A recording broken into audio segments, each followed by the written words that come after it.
장애인 문화복지신문 제239호 제12면 기사입니다.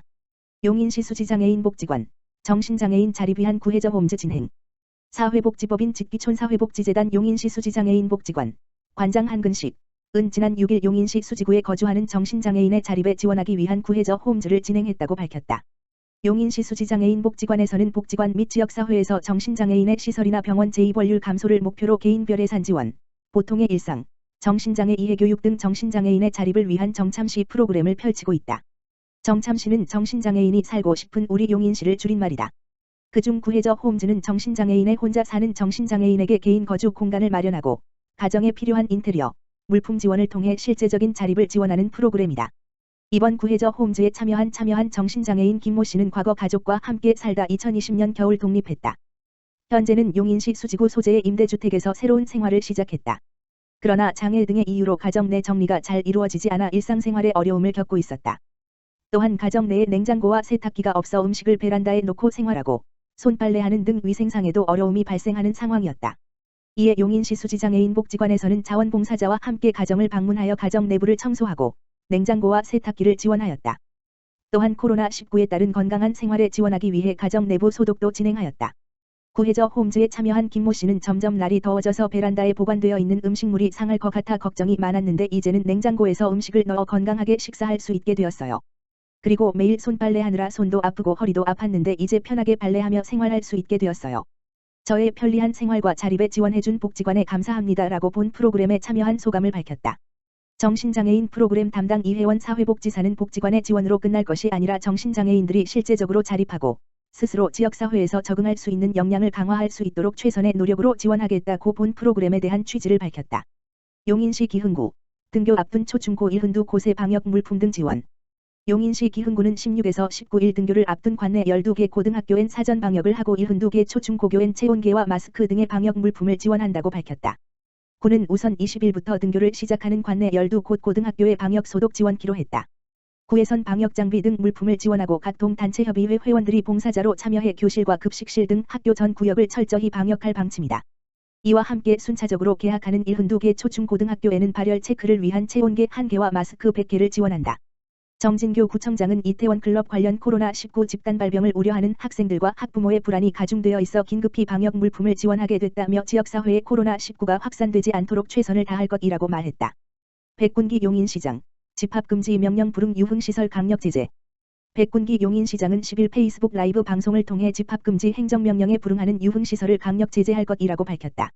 이는 경기도가 5월 10일 18시부터 5월 24일까지 도내 모든 유흥주점과 감성주점, 콜라텍 등의 집합금지 행정명령을 발동한 데 따른 것이다.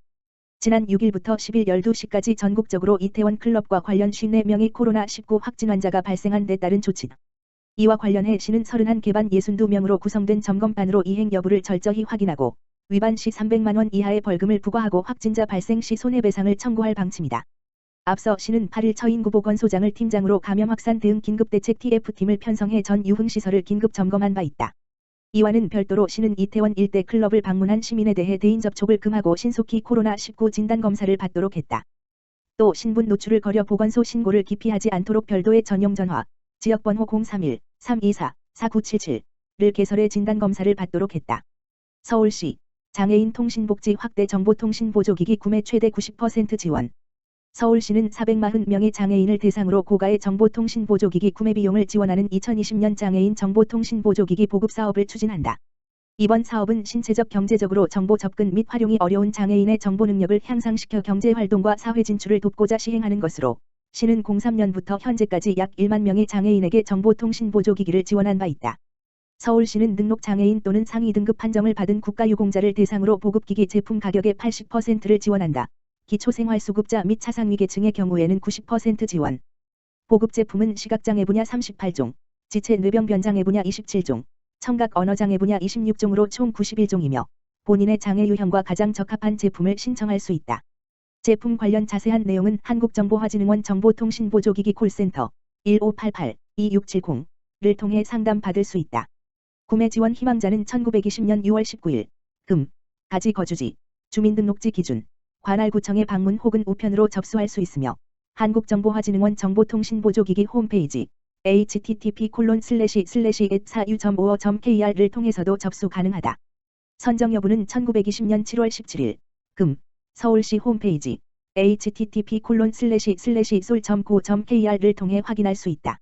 한편 오는 29에서 30일 앳센터 서초구 강남대로 27에서 정보통신보조기기 체험 전시회를 개최하여 장애 유형별로 자신에게 적합한 보조기기를 사전 체험하고 적합 여부를 상담한다.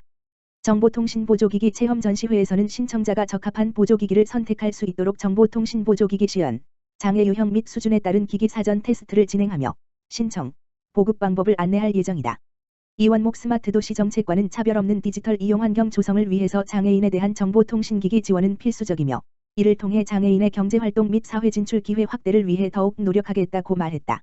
의왕시 장애인 주간보호시설, 슬기로운 집콕생활 라이브 방송으로 소통. 의왕시 장애인 주간보호시설, 시설장 박성준, 은 코로나19로 시설 이용을 못하는 이용자들을 위해 슬기로운 집콕생활이라는 라이브 방송으로 이용자들과 소통하고 있다. 라이브 방송은 코로나19로 인해 감염 위험에 취약한 사회복지시설의 휴관이 무기한 연장됨에 따라 가정에서의 양육 부담 증가로 어려움을 겪고 있는 돌봄 가정과 소통하며 즐거움을 주고자 시작되었다. 슬기로운 집콕생활이라는 이름으로 진행되는 라이브 방송은 홈트레이닝, 간식 만들기, 동화 구연 등 이용자와 그 가족들이 가정에서 함께 참여할 수 있는 즐겁고 유익한 콘텐츠들로 구성되었다. 매일, 주말 제외, 오후 2시 카카오톡 라이브 방송으로 이용자 가족들과 실시간으로 소통하고 있으며 의왕시 장애인 주간보호시설 밴드의 방송 영상을 게시하여 라이브 방송에 참여하지 못한 가정에서도 손쉽게 영상을 볼 수 있도록 했다. 박성준 시설장은 보호시설의 장기 휴관이 지속됨에 따라 비대면 프로그램들로 지원 방향을 모색하고 이용자들의 심리적 안정을 돕기 위한 다양한 서비스를 지속 발굴해 나가겠다고 밝혔다. 의왕시 노인 일자리 사업 재개. 의왕시 시장 김상돈은 코로나19 여파로 장기간 중단됐던 노인 일자리 사업을 14일부터 재개한다고 밝혔다. 시에서는 노인 일자리 사업 재개를 위한 준비 작업으로 지난 7일부터 참여자 비상연락 체계 마련, 발열 및 호흡기 증상에 대한 사전 교육 등을 실시했으며 노인 일자리 사업단의 사업 재개를 위한 방역 물품으로 체온계 40개, 마스크 2,000창, 손소독제 100개를 우선 지원했다. 또한 시에서는 코로나19 확산 방지를 위해 일자리 사업단별로 모든 참여자들에게 활동 시작 전 발열 체크 및 손소독, 마스크 착용 등을 준수하도록 철저한 관리를 할 예정이다. 이번에 재개되는 노인 일자리 사업으로 우선 실시하는 업무는 향후 코로나19 상황 개선 시 운영하게 될 경로당 청소 및 방역 작업으로 관내 경로당 100여 개소를 대상으로 이달 19일까지 집중적으로 활동할 계획이다.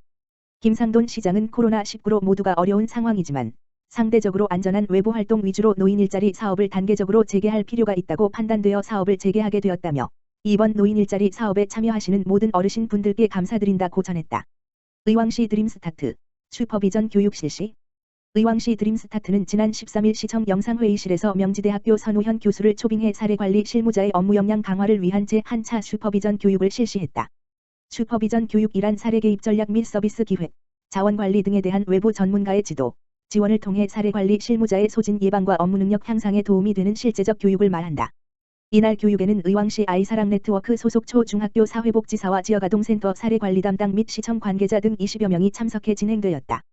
교육 시간에는 사례관리 대상 중 아동이 성장하면서 겪는 사춘기로 가정과 학교에서 나타나는 문제점과 관련해 부모의 양육 태도와 아동의 개인적인 접근 방법을 통한 사례관리사의 문제 해결 방안에 대해 논의하는 시간을 가졌다. 이윤주 여성아동과장은 시에서는 앞으로도 이번 교육처럼 실질적으로 사례관리사들의 업무 능력 향상에 도움이 될 수 있는 자리를 지속적으로 마련하겠다고 말하며 드림스타트 가정 아동들이 좀 더 나은 맞춤형 서비스를 받을 수 있도록 시가 든든한 버팀목이 되도록 노력하겠다고 전했다. 한편 의왕시 드림스타트는 매년 4회 이상 다양한 전문가에게 슈퍼비전을 의뢰해 아동에 대한 이해와 사례 개입 방법에 대한 교육을 진행하고 있다.